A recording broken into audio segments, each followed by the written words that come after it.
In June of 1990, Universal Studios Florida opened to mixed reviews along with multiple technical issues. So many in fact that Universal sued the designers of two of the major attractions, one of which was Earthquake, the big one. Years later that attraction would be refurbished to become Disaster, a major motion picture starring you. The real disaster though was yet to come.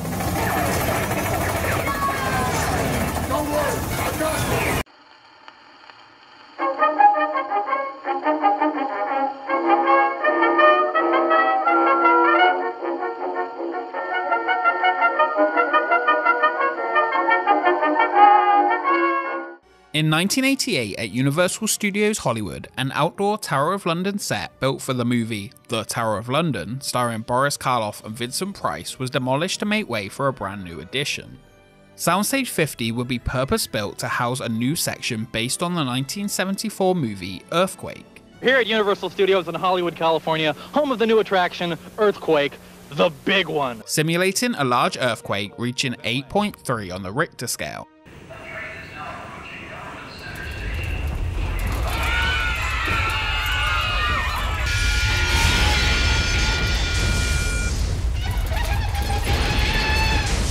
The $14 million edition, dubbed the Big One, offered a 2-minute experience that was touted as the scariest thing to hit California since 1906, when a real earthquake struck San Francisco, killing 2,000 people. Classy. Real water! How do they do it? Universal would have high hopes for this new edition before it had even opened in Hollywood.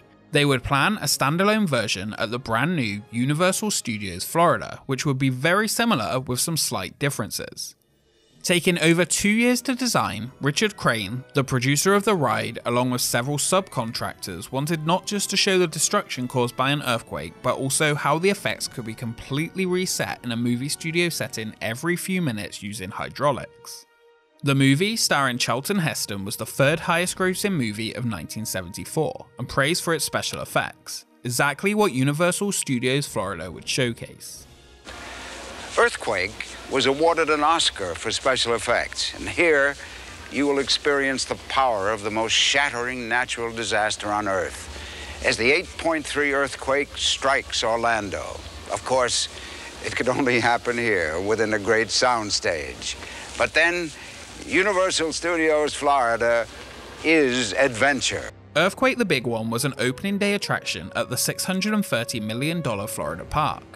Opening day though was a disaster, as Jaws the ride, Confrontation and Earthquake constantly went down due to technical issues. A power outage knocked out some of Earthquake's software, which was used to control the hydraulics and reset the scene ready for the next tram full of guests. Day 2 was not much better, with Tom Williams, the park's general manager, saying that he was out with guests today and the mood seemed positive. E.T., Ghostbusters and Hanna-Barbera all ran without a hitch. He did also say though that he will be offering free tickets for guests to come back. The company had to pull advertising for Earthquake so the public were not given the impression the ride would work when they were in the park. By late August, after months of glitches, Universal filed a lawsuit against one of the ride designers, Ride and Show Engineering. Ride and Show, who was founded in 1984 by the previous senior project engineer and mechanical engineer for Walt Disney World, had recently refurbished the Disneyland monorail and would create the tram section of the ride along with aspects of Jaws, which was also having major issues. The company counterclaimed that Universal had owed them more than $1 million still for the attractions, and that the park's attendance issues were due to the tourism decline, not the ride's malfunctions. It would take over a year until the lawsuit was settled out of court. Both agreed to make no further comment. Installed during the spring of 1989 was the very popular California Earthquake attraction. This innovative show action system simulates an earthquake measuring 8.3 on the Richter scale. After a series of small tremors, the big one hits, causing rampant destruction and bone-jarring excitement. The very sophisticated motion-based configuration contains 6 custom-built lift cylinders, which respond via computer to over 3,600 distinct analog signal combinations. While Jaws would close completely, both Earthquake and Confrontation would feature signs that they were in technical rehearsals all the way until October 1990, when Universal was satisfied they would run reliably and finally end the deal that anyone who came and purchased a ticket would get a free day to come back, after they had given away tens of thousands of tickets. Earthquake would at this time be the only attraction in the San Francisco or Amity area of the park, which spanned from the upcoming Back to the Future ride all the way to New York, as the two theatres either side of it would be empty on opening and Jaws sat closed to be rebuilt. The San Francisco area was chosen to complement the ride's theme, with its entrance mimicking a cable car barn from the area. While the San Francisco Transit Authority featured in the ride was part of the fictional story, it was loosely based on the ferries and Cliff House Railway, which ran cable cars around the turn of the century. In the real 1906 earthquakes, part of the building collapsed, crushing many cable cars, and while not a recreation of that actual building, the ride entrance took aspects of its architectural structure to bring the fictional story to life. The original attraction began as you walked through the exterior queue line passing various props that were used in the film Earthquake. Upon entering the show building, the first pre-show began. Here you would learn while having fun how movies and effects were made, the mission of Universal Studios Florida. The pre-show was actually 3 different theatres, with the first featuring photos from the 1906 San Francisco earthquake, as well as the earthquake movie. In here, the team member, or as it was told the casting director, would select members of the audience to act as extras for the reenactment scenes based on the earthquake movie.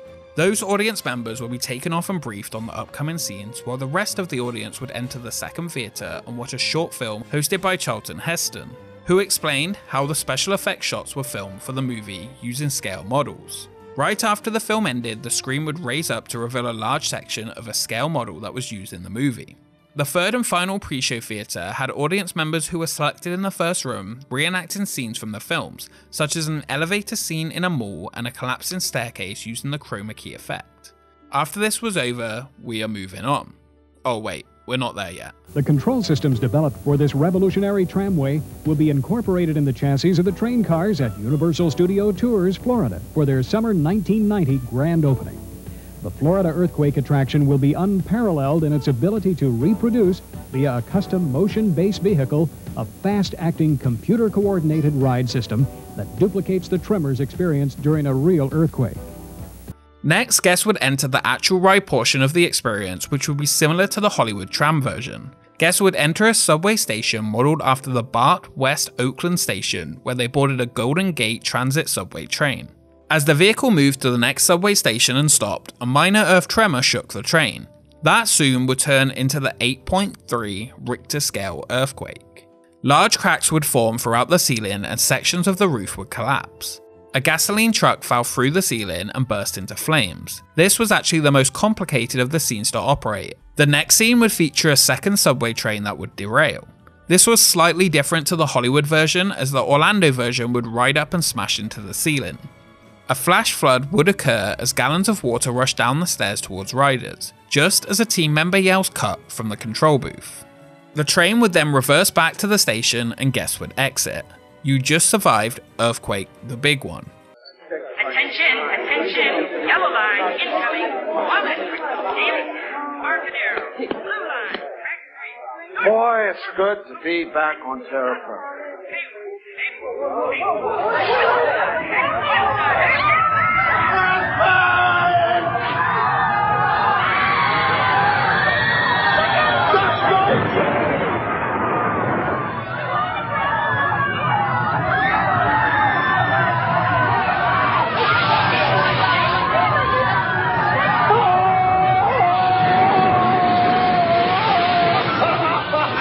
I bet you're wondering how I got out of that one. Movie magic. That's what Universal is all about? While it was similar to the Hollywood earthquake, which still operates today, it would feature much more pyro. Thanks for coming and listening. I'll see you in the movies. And now, once again, we are actually moving on. While the ride remained popular, the ties to the earthquake movie did not. While many disaster movies became cult classics, Earthquake didn't quite make the cut.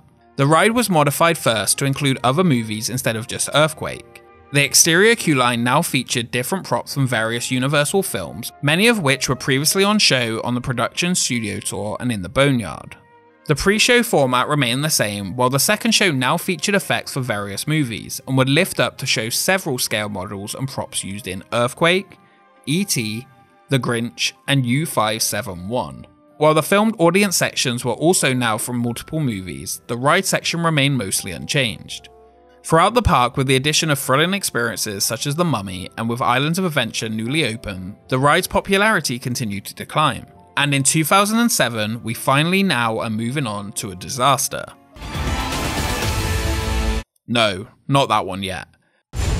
Disaster Studios, the maker of Baboon, Fungus, Apocageddon, and many more of the most explosive, pulse-pounding motion picture mega events in the history of mankind.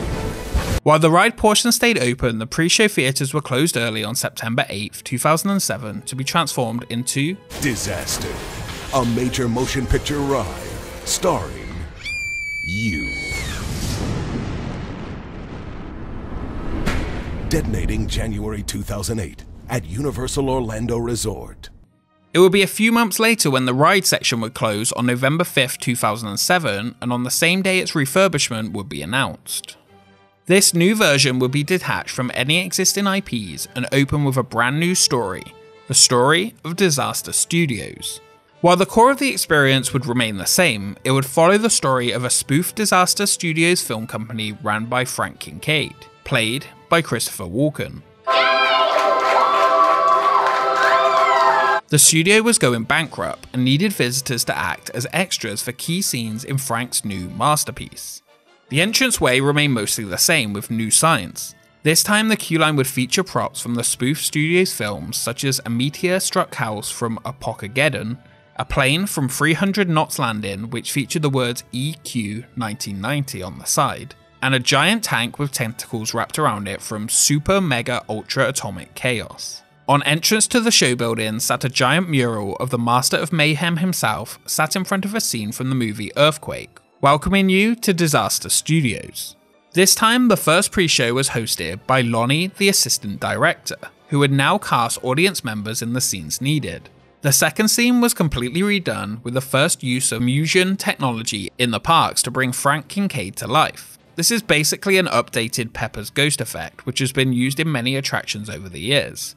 Musion technology works by using a high-definition screen or projector on the floor, reflecting onto a thin, metallized film at a 45-degree angle towards the audience, giving the illusion that the image is on stage as a 2D-style, somewhat holographic effect, allowing the image to interact with objects on the stage through the use of a physical set. This technology would continue to be used in other attractions after its first appearance at Disaster. Right here in Frank Kincaid's Black Book. All the secrets, all the tricks of the trade. Rule number 22. Only one person knows how to avert the disaster, but nobody ever believes him. Rule number 14. The annoying guy always dies. Frank explains his filmmaking techniques and asks guests to help him complete his masterpiece. It's all gonna be up there on the screen. We're close. So very close to having this one in the can, but well, we're not finished yet. That's why, folks, maybe shut up. You're gonna be my background actors for a number of key insert shots we'll be filming next door. I have every confidence you'll acquit yourself as well, even better than the coddled, outrageously stupid, fucking overpaid Hollywood limo monkeys we normally bother to employ. The next pre-show theatre once again recreated scenes required for the movie using special effects. These include a child jumping from one spot to another. And cut! William, that was perfect. That's exactly how Keanu Reeves makes a living too. Lab workers being hit by styrofoam rocks, a man in a pit, and a grandmother hoeing. Because of the great work filming the scenes, the whole audience is invited to move on to help film the movie finale. You know what? What? We're filming a big disaster finale next door. It's gonna be huge. Call me crazy, but I'm casting all of you. You folks are like lightning. I'm gonna catch you in a bottle.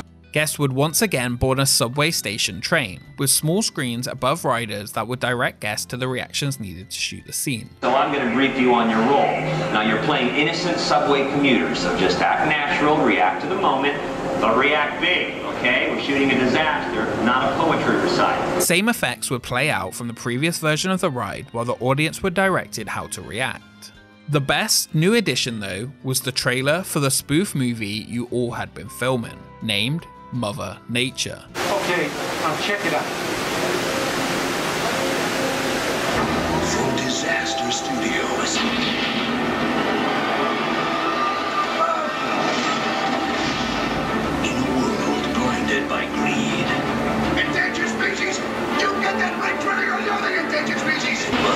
nature. Starring none other than Dwayne "The Rock" Johnson as a park ranger who tries to save lives during a series of disasters. Holds the future of humanity in his hands. It's okay. I'm a park ranger. Nice landing, champ. The shots filmed in the pre-show as well as the on-ride footage were mixed in using real-time editing transmitted to fit into the trailer. The trailer was a great way to end the attraction and really got the whole audience laughing. Mother Nature storming a theater near you.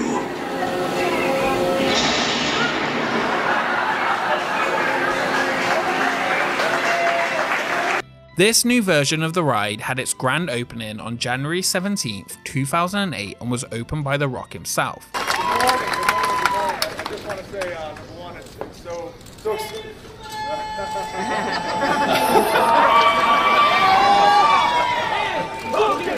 I've been drinking beer that earlier. Just 2 months after Earthquake closed and offered an upgraded experience technology-wise and added a really great ending. We are! Excellent! We are gonna go make a disaster, so let's hustle, people.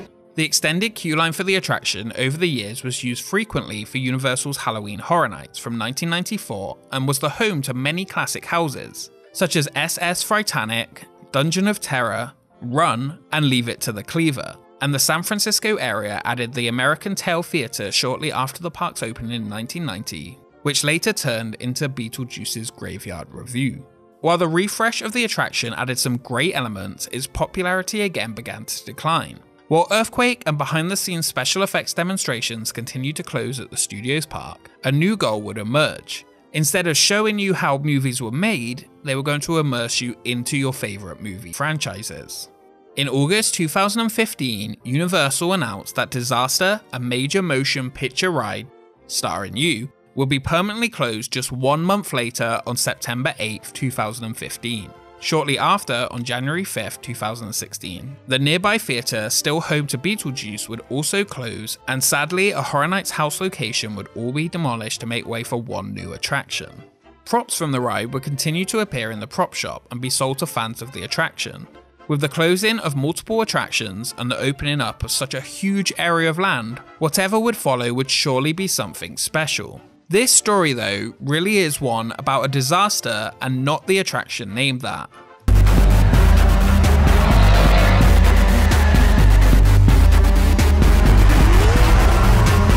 That new attraction will be Fast and Furious Supercharged, and it will be the worst attraction Universal would ever create. That though is for next time. Yeah, he wants us to get everybody over to the party at Sullivan. Yeah. It's about to go to a whole nother level. Thank you so much for watching this episode of Expedition Universal Studios Florida. If you enjoyed it, make sure to subscribe to join the expedition, as this story is about to take a turn for the worse. Follow us on Twitter and Instagram for updates on upcoming episodes, and a special thank you to our patrons for supporting the channel. We will see you next time.